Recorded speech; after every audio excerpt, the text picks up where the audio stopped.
Hi mga moms! Samahan niyo akong mag-tutor today kasama ang mga daycare cuties.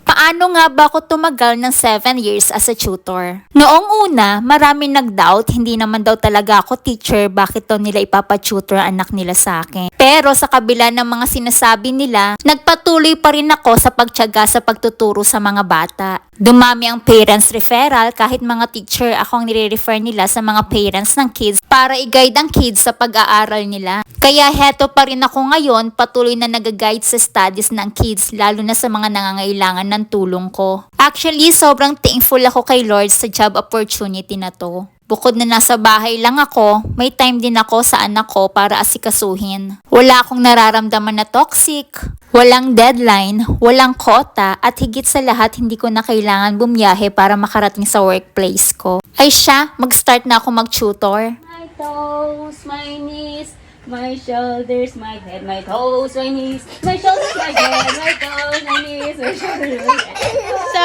pagkain sana, nabusog pa ako. A, B, C, D, E, F, G.